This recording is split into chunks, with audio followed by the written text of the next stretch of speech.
નમસ્કાર, આપ જોઈ રહ્યા છો ઇન્ડિયા ન્યૂઝ ગુજરાત અને હું છું આપની સાથે કોમલ અગ્રવાલ। શરૂઆત કરી મહત્વના સમાચારોથી તો જૂનાગઢની વાત કરવામાં આવે 8 ઇસમો અને 1 તળાલાના ઇસમ વિરુદ્ધ ગુજસી ટોકનો ગુનો દાખલ કરવાનો મામલો સામે આવ્યો છે। પોલીસ દ્વારા પ્રતિક્રિયા અપાઈ છે કે રામદેવ પરમાર કેટલાક અસામાજિક તત્વોનો આતંક છે। એસપીએ જણાવ્યું 2014થી અત્યાર સુધી તમામ પ્રકારના ગુના કર્યા છે। છેલ્લા 10 વર્ષમાં તમામે મળી 153 ગુનો કરેલ છે। જૂનાગઢ રેન્જ આઈજીની મંજૂરી બાદ તમામ વિરુદ્ધ ગુજસી ટોક દાખલ કરાયો છે। આરોપીઓ कि हाल सलमान उर्फे निजाम, अजीत उर्फे आमद, आमिर नारेजा, जोसब उर्फे कारियो, साजिद उर्फे बाडोनी धरपकड़ पुलिसना कड़क वलणथी सामाजिक तत्वों में फड़फड़ाट है। तो आपने जणावी दे कि पुलिस द्वारा आगळनी कार्यवाही पण हाथ धराई है। डिविजन पोलीस स्टेशन विस्तार में रामदेवपुरा एक विस्तार आवेलो छे। आ विस्तार में केटलाक आरोपीओ छेल्ला घणा समयथी सक्रिय होवानुं पोलीसना ध्याने आवेल। ताजेतरमां 2 बनावो एवा बनेल के जेना कारणे आ गैंग छे ए ध्यानमां आवेल। एमां खास ए डिविजन पोलीस स्टेशन विस्तारमां सलमान उर्फे सलियो उर्फे सलीम तैयब विशड़ ए हाल भागतो फरे छे, एमने पकड़वानो बाकी छे। साथे साथे एक मेंदड़ा पोलीस स्टेशनमां पण हमणां ताजेतरमां तालाळा विस्तारनो एक बीजो आरोपी नाजिम हबीब सोढा जे तालाळा विस्तारनो छे અને મેંદડા પોલીસ સ્ટેશનની હદમાં એમણે માર મારીને લૂંટ કરેલ હોવાનો એક બનાવ છે બનેલો। આ સભ્યો કોણ કોણ હોઈ શકે, આ કેટલા સમયથી આ ગુનેગારો છે, આ બધાની તપાસ એલસીબી પીઆઈ શ્રી જે પટેલને સોંપવામાં આવેલી। ત્યારબાદ આ ગેંગ દ્વારા અલગ અલગ ગુનાઓ છેલ્લા લગભગ 2014થી શરૂ કરીને આજ દિન સુધીમાં છેલ્લા 10 વર્ષમાં એમણે તમામ પ્રકારના જેમાં લૂંટ, ખૂનની કોશિશ, ખૂન, ધાડ, આ ઉપરાંત ખંડણી, હથિયાર અને દારૂ જુગારના અસામાજિક પ્રવૃત્તિઓના અને નાની મોટી ઈજાઓના પણ પુષ્કળ પ્રમાણમાં ગુનાઓ હોવાનું ધ્યાનમાં આવેલ, જેની એક પ્રપોઝલ કરીને જૂનાગઢ રેન્જના આઈજીપી શ્રી નિલેશ જાજડિયા સાહેબને તરફ મોકલેલી। એમની મંજૂરીના આધારે આ ગેંગ વિરુદ્ધ ગુજસી ટોકનો ગુનો ગઈકાલે રાત્રે દાખલ કરવામાં આવેલો છે।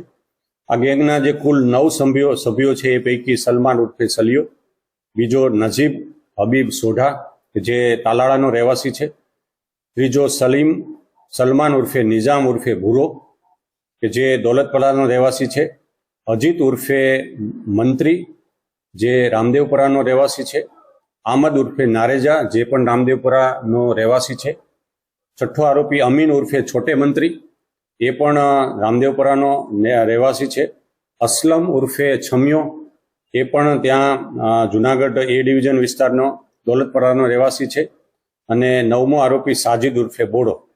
आ तमाम आरोपीओना कुल गुनाहित इतिहास જોઈએ તો 2014 થી 2024 સુધીના 10 વર્ષમાં એમના વિરુદ્ધ નાની મોટી કુલ 153 એટલે 150 થી વધારે એફઆઈઆર છે આ 9 આરોપી વિરુદ્ધ છેલ્લા 10 વર્ષમાં થયેલી છે।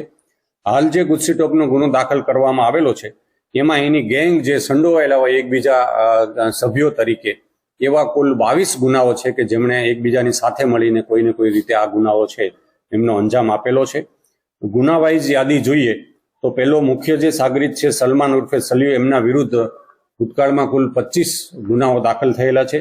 नाजिम हबीब सोढा जेमना विरुद्ध 21, सलमान उर्फे नाजिम विरुद्ध कुल 8 गुना, अजीत उर्फे मंत्री आमद जेमना विरुद्ध कुल 22 गुनाओ, आ उपरांत अमीन उर्फे छोटे मंत्री एमना विरुद्ध 9 गुनाओ, असलम उर्फे छमियो एमना विरुद्ध 16 गुनाओ, जुसब उर्फे कारियो एमना विरुद्ध 22 गुनाओ અને સાજિદ ઉર્ફે બોડો એના વિરુદ્ધ 23 ગુનાઓ મળીને કુલ 153 થી વધારે એફઆઈઆર 2014 થી આજ દિન સુધીમાં થયેલી છે। આ આરોપીઓ પૈકી હાલ પોલીસે 5 આરોપીઓને રાઉન્ડ અપ કરેલા છે, જેમાં સલીમ ઉર્ફે નિજામ ઉર્ફે ભૂરો, બીજો અજીત ઉર્ફે મંત્રી, ત્રીજો આમદ હુસેન નારેજા, જુસબ ઉર્ફે કારિયો, साजिद उर्फे बोडो आ 5 आरोपीओने हाल राउंड अप करीने ए डिविजन में तपास करनार अधिकारी श्री एमने अटक करवानी कार्यवाही हाथ धरेल छे। 2 जे आरोपीओ छे आ गैंगना जेमां नाजिब हबीब सोढा तालाळानो એ હાલ જેલમાં છે. જે મેંદડા પોલીસ સ્ટેશનમાં જે એમના વિરુદ્ધ લૂંટ અને મારામારીનો ગુનો દાખલ કરેલો છે એમાં હાલ પોલીસ રિમાન્ડ ઉપર છે. બીજો આરોપી અમીન ઉર્ફે છોટે એ પણ હાલ જેલમાં છે. 2 આરોપી પકડવાના બાકી છે જે ફરાર છે. એ પૈકી સલમાન ઉર્ફે સલિયો અને અસલમ ઉર્ફે છમિયો, આ બંને આરોપીઓને શોધખોળ માટે હાલ પોલીસની ટીમો પાડેલી છે. ગુનેગારો વિરુદ્ધ વધારે કાયદાકીય રીતે કડકાઈ થાય એના ભાગરૂપે આવા જે સંગઠિત રીતે ગુનાઓ કરી રહ્યા છે એવા ઈસમો વિરુદ્ધ વધારે કડકાઈ થાય એના માટે આ ટીમ છે એ કામ કરી રહી છે અને બાકીના જે 2 આરોપીઓ છે એને પકડવા માટેની તપાસ હાલ ચાલી રહી છે. 4 માસમાં ચોથી ગુસ્સીટોકનો ગુનો દાખલ કરેલો છે.